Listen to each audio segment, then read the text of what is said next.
Au nom d'Allah, le tout miséricordieux, le très miséricordieux. Voici une sourate que nous avons fait descendre et que nous avons imposée, et nous y avons fait descendre des versets explicites afin que vous vous souveniez. La fornicatrice et le fornicateur, fouettez-les chacun de 100 coups de fouet, et ne soyez point pris de pitié pour eux dans l'exécution de la loi d'Allah, si vous croyez en Allah et au jour dernier, et qu'un groupe de croyants assiste à leur punition. Le fornicateur n'épousera qu'une fornicatrice ou une associatrice, et la fornicatrice ne sera épousée que par un fornicateur ou un associateur, et cela a été interdit aux croyants. Et ceux qui lancent des accusations contre des femmes chastes, sans produire par la suite 4 témoins, fouettez-les de 80 coups de fouet, et n'acceptez plus jamais leur témoignage. Et ceux-là sont les pervers, à l'exception de ceux qui, après cela, se repentent et se réforment, car Allah est pardonneur et miséricordieux. Et quant à ceux qui lancent des accusations contre leurs propres épouses, sans avoir d'autres témoins qu'eux-mêmes, le témoignage de l'un d'eux doit être une quadruple attestation par Allah qu'il est du nombre des véridiques. Et la 5e attestation est que la malédiction d'Allah tombe sur lui s'il est du nombre des menteurs.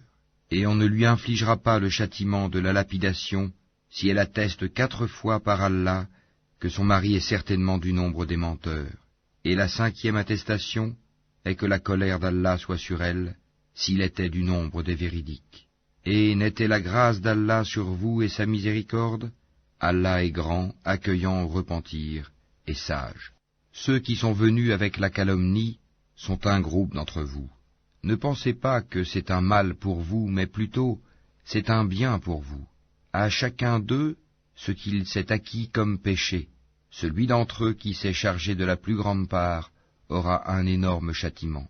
Pourquoi, lorsque vous l'avez entendu, cette calomnie, les croyants et les croyantes n'ont-ils pas en eux-mêmes conjecturé favorablement, et n'ont-ils pas dit, c'est une calomnie évidente?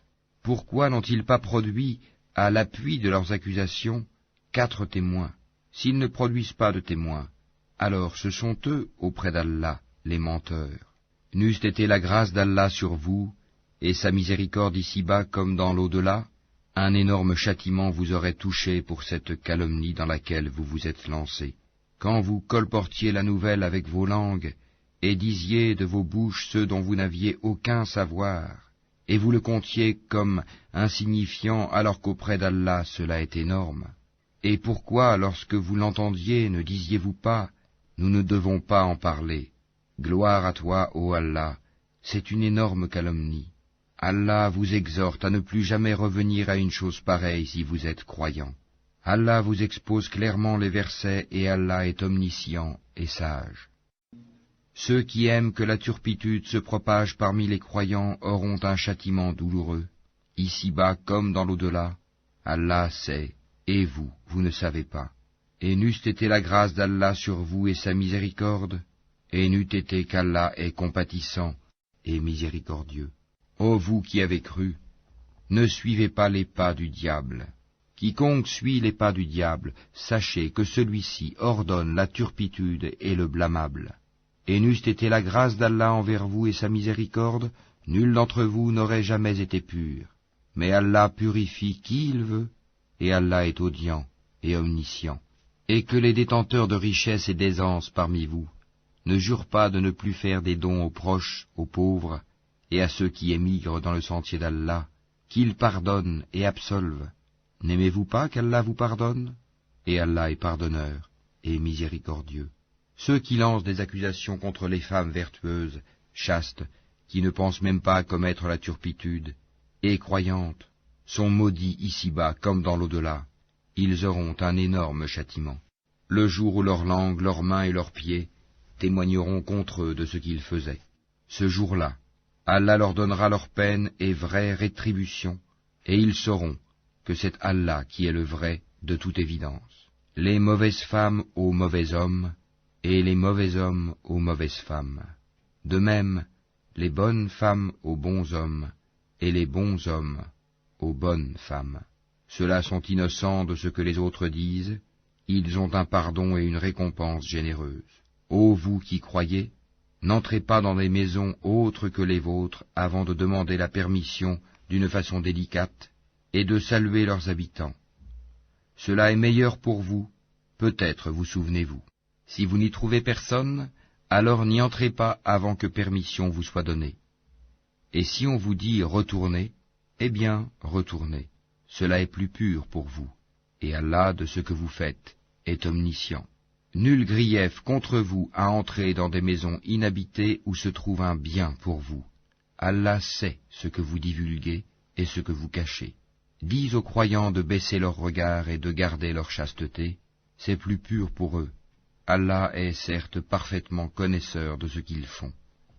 Et dis aux croyantes de baisser leur regard, de garder leur chasteté, et de ne montrer de leurs atours que ce qui en paraît, et qu'elles rabattent leur voile sur leur poitrine, et qu'elles ne montrent leurs atours qu'à leur mari, ou à leur père, ou au père de leur mari, ou à leur fils, ou au fils de leur mari, ou à leur frère, ou au fils de leur frère, ou au fils de leur sœur, ou aux femmes musulmanes, ou aux esclaves qu'elles possèdent, ou aux domestiques mâles et impuissants, ou aux garçons impubères qui ignorent tout des parties cachées des femmes, et qu'elles ne frappent pas avec leurs pieds de façon que l'on sache ce qu'elles cachent de leur parure.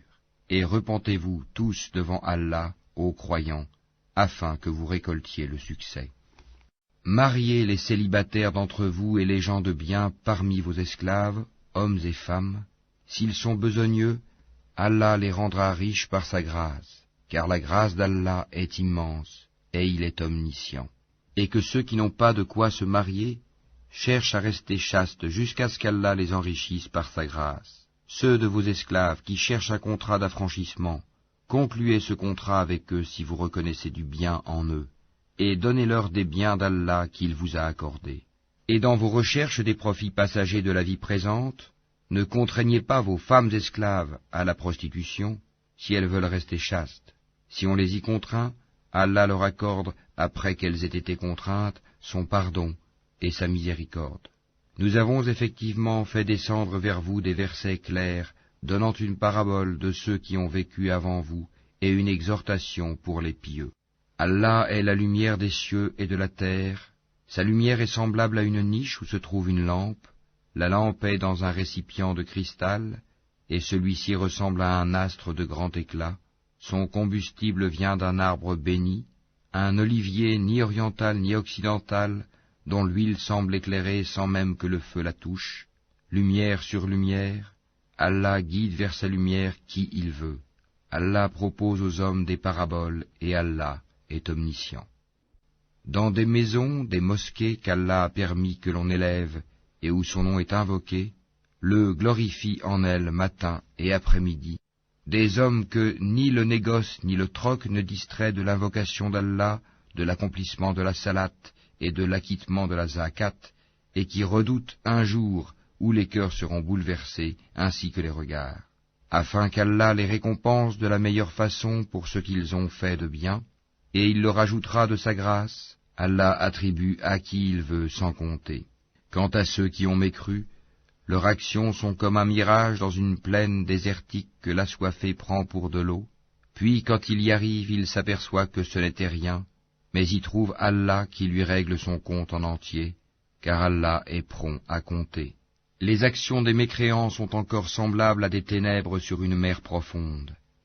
Des vagues la recouvrent, vagues au-dessus desquelles s'élèvent d'autres vagues, sur lesquelles il y a d'épais nuages, ténèbres entassées les unes au-dessus des autres.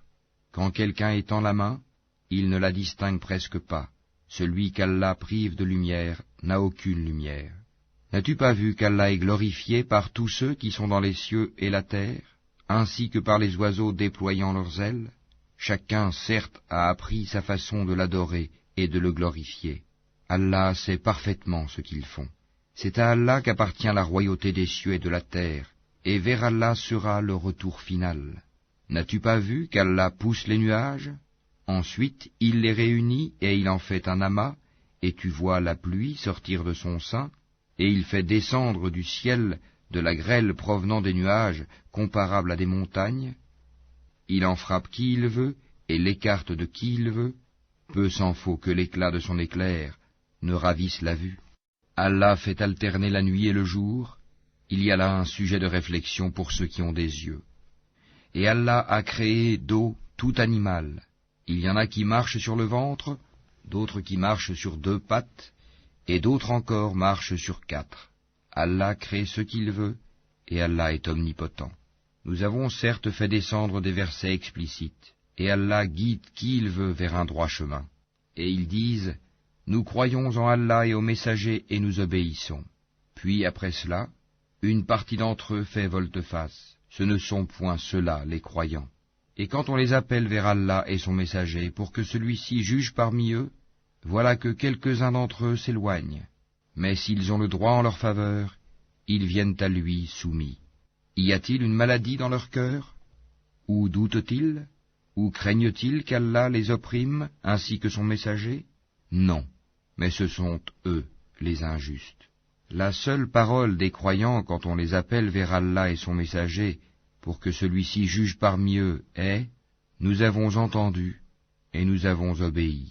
Et voilà ceux qui réussissent. Et quiconque obéit à Allah et à son messager, et craint Allah et le redoute, alors voilà ceux qui récoltent le succès.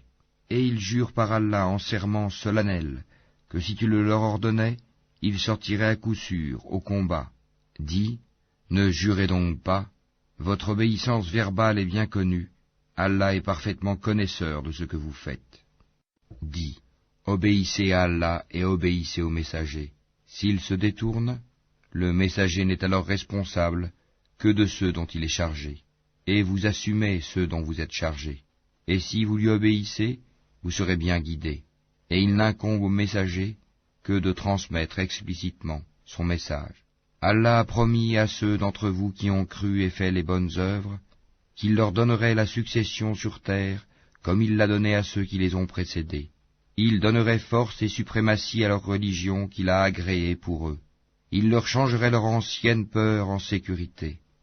Ils m'adorent et ne m'associent rien, et celui qui mécroit par la suite, ce sont ceux-là les pervers. Accomplissez la salat, acquittez la zakat, et obéissez aux messagers, afin que vous ayez la miséricorde.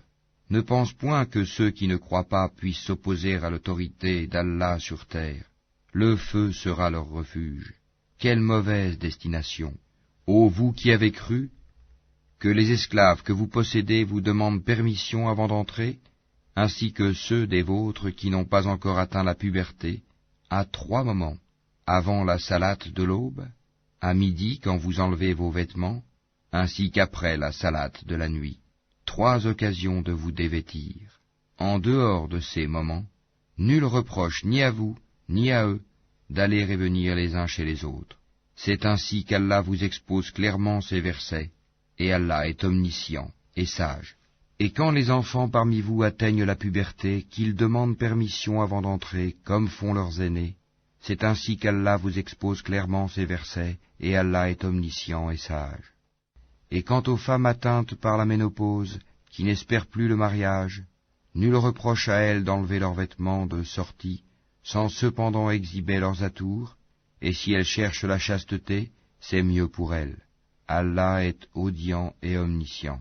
Il n'y a pas d'empêchement à l'aveugle, au boiteux, aux malades, ainsi qu'à vous-mêmes, de manger dans vos maisons ou dans les maisons de vos pères, ou dans celles de vos mères ou de vos frères, ou de vos sœurs ou de vos oncles paternels, ou de vos tantes paternelles ou de vos oncles maternels, ou de vos tantes maternelles, ou dans celles dont vous possédez les clés, ou chez vos amis.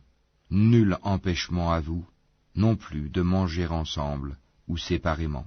Quand donc vous entrez dans des maisons, adressez-vous mutuellement des salutations venant d'Allah, bénies et agréables. C'est ainsi qu'Allah vous expose ces versets, afin que vous compreniez. Les vrais croyants sont ceux qui croient en Allah et en son messager, et qui, lorsqu'ils sont en sa compagnie pour une affaire d'intérêt général, ne s'en vont pas avant de lui avoir demandé la permission. Ceux qui te demandent cette permission sont ceux qui croient en Allah et en son messager. Si donc ils te demandent la permission pour une affaire personnelle, donne-la à qui tu veux d'entre eux, et implore le pardon d'Allah pour eux, car Allah est pardonneur et miséricordieux. Ne considérez pas l'appel du messager comme un appel que vous vous adresseriez les uns aux autres. Allah connaît certes ceux des vôtres qui s'en vont secrètement en s'entrecachant. Que ceux, donc, qui s'opposent à son commandement, prennent garde qu'une épreuve ne les atteigne, ou que ne les atteigne un châtiment douloureux. C'est à Allah vraiment qu'appartient tout ce qui est dans les cieux et sur la terre.